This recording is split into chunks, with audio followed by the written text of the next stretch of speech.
Hi dear team, this is Moidin Pattabiyuthi.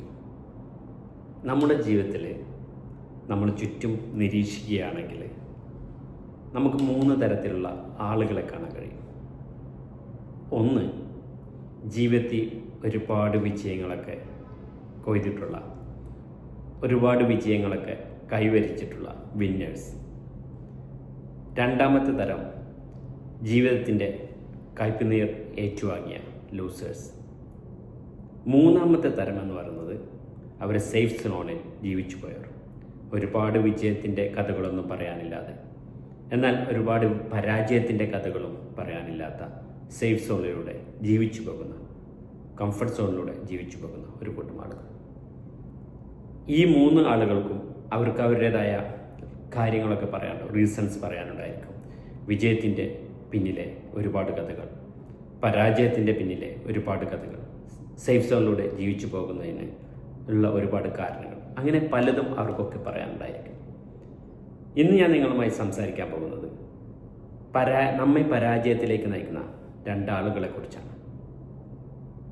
നമ്മളെ പരാജയത്തിൽ നയിക്കുന്ന 2 ആളുകൾ നമ്മുടെ ഒപ്പം ഉണ്ടായിരിക്കും, നമ്മുടെ ഇടത്തും വലത്തുമായി നമ്മുടെ കൂടെ ഉണ്ടായിരിക്കും. ആ ഒരു കാരണം കൊണ്ടാണ് നമ്മളൊക്കെ പരാജയപ്പെട്ടിട്ടുണ്ടെങ്കിൽ പരാജയപ്പെടാനുള്ള കാരണം. പരാജയപ്പെടാൻ ഒരുപാട് കാരണങ്ങളുണ്ട്, പക്ഷേ ഇന്ന് ഞാൻ പറയുന്നത് 2 മെയിൻ കാരണങ്ങളാണ്. ഒന്ന്, പെർഫെക്ഷൻ എന്നുള്ളതാണ്. നമുക്കറിയാം, നമ്മൾ എന്തെങ്കിലും ചെയ്യുന്ന സമയത്ത് നമുക്ക് തോന്നും ചിലപ്പോൾ പെർഫെക്റ്റ് ആയിട്ടില്ല, ഒന്നുകൂടി പെർഫെക്റ്റ് ആവട്ടെ, അല്ലെങ്കിൽ എക്കണോമി ഒന്ന് ശരിയാവട്ടെ, അല്ലെങ്കിൽ ഭരണം ഒന്ന് മാറട്ടെ, അല്ലെങ്കിൽ ഒന്നുകൂടി പ്രാക്ടീസ് ചെയ്യട്ടെ എന്നൊക്കെ പറഞ്ഞ്, എന്നൊക്കെ മനസ്സിലാക്കി, എന്നൊക്കെ ചിന്തിച്ചുകൊണ്ട് നമ്മൾ എന്തെങ്കിലും ചെയ്യുന്ന സമയത്ത് അത് ചെയ്യാതെ പെർഫെക്റ്റ് ആവട്ടെ എന്ന് പറഞ്ഞ് നമ്മളത് ചെയ്യാതെ ഇരിക്കുക എന്നുള്ളതാണ്. നമ്മൾ കാര്യം മനസ്സിലാക്കേണ്ടത്, every experts was once a beginner. അതായത് എല്ലാ എക്സ്പെർട്ടുകളും, ഇന്ന് നമ്മൾ കാണുന്ന എക്സ്പെർട്ടുകളൊക്കെ, അല്ലെങ്കിൽ പെർഫെക്റ്റ് ആയിട്ടുള്ള ആളുകളൊക്കെ ഒരിക്കൽ അവർ ബിഗിനേഴ്സ് ആയിരുന്നു.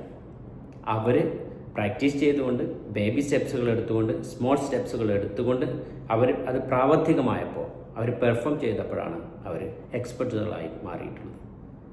അതുകൊണ്ട് നമ്മൾ എന്തെങ്കിലും ചെയ്യാനുണ്ടെങ്കിൽ എക്സ്പെർട്ട് ആവാൻ നോക്കാതെ, പല കാര്യങ്ങളും നമ്മൾ എക്സ്പെർട്ട് ആവേണ്ട ആവശ്യമില്ല. നമ്മൾ ചെറുതായി ചെയ്ത് ബേബി സ്റ്റെപ്സുകളൊക്കെ എടുത്ത് മുന്നോട്ട് നീങ്ങി, experience make a man perfect എന്നുള്ളതാണ്. എക്സ്പീരിയൻസ് കൊണ്ട് പെർഫെക്റ്റ് ആവുക എന്നുള്ളതാണ്. പക്ഷേ എന്നാൽ നമ്മൾ ശ്രദ്ധിക്കേണ്ട മറ്റൊരു കാര്യം, പെർഫെക്ഷൻ ആവശ്യമുള്ള എക്സ്പെർട്ടുകൾ മാത്രം ചെയ്യേണ്ട ചില കാര്യങ്ങളുണ്ട്. അത് എക്സ്പെർട്ടുകൾ മാത്രം ചെയ്യുക. എക്സാമ്പിൾ പറയുകയാണെങ്കിൽ, മെഡിക്കൽ പ്രൊഫഷൻ, സർജറി ചെയ്യുകയാണെങ്കിൽ, അല്ലെങ്കിൽ പൈലറ്റ്, എയർ ട്രാഫിക് കൺട്രോളേഴ്സ് ഒക്കെ എന്ത് ചെയ്യണം? അവർ എക്സ്പെർട്ട് ആയിരിക്കണം. അവർ ഒരുപാട് ആളുകളുടെ, മറ്റുള്ളവർ ജീവിതം വെച്ച് കളിക്കുന്നവരാണ്. അപ്പോൾ അതുകൊണ്ട് ആ ഒരു പ്രൊഫഷനിലുള്ളവരൊക്കെ എക്സ്പെർട്ടായി മാത്രം അത് കൈകാര്യം ചെയ്യുക. മറ്റുള്ളവരൊക്കെ ചെറിയ സ്റ്റെപ്പുകൾ എടുത്തുകൊണ്ട് മുന്നോട്ട് നീങ്ങുക എന്നുള്ളതാണ്. മറ്റൊരു കാര്യം എന്ന് പറയുന്നത്, നമ്മളെ പരാജയത്തിൽ നയിക്കുന്ന മറ്റൊരു കാര്യം പ്രൊക്രാസ്റ്റിനേഷൻ എന്നുള്ളതാണ്. എന്താണ് പ്രൊക്രാസ്റ്റിനേഷൻ? ഇന്ന് ചെയ്യേണ്ട കാര്യങ്ങൾ നമ്മൾ ഇന്ന് ചെയ്യാതെ നാളെ ചെയ്യാം, അല്ലെങ്കിൽ തിങ്കളാഴ്ച ചെയ്യാം, അല്ലെങ്കിൽ അടുത്ത മാസം 1-ാം തീയതി മുതൽ ചെയ്യാം, അല്ലെങ്കിൽ അടുത്ത വർഷം 1-ാം തീയതി തൊട്ട് അങ്ങോട്ട് തുടങ്ങാം എന്നൊക്കെ വെച്ചുകൊണ്ട് നമ്മൾ മാറ്റി വയ്ക്കുക എന്നുള്ളതാണ്. ഇന്ന് ചെയ്യേണ്ട കാര്യം നമ്മൾ മാറ്റി വെച്ച് ലാസ്റ്റ് നിമിഷത്തിലേക്ക് കൊണ്ടുപോകുന്ന സമയത്ത് നമുക്ക് ഡെഡ് ലൈൻ ആയിട്ടുണ്ടാവും.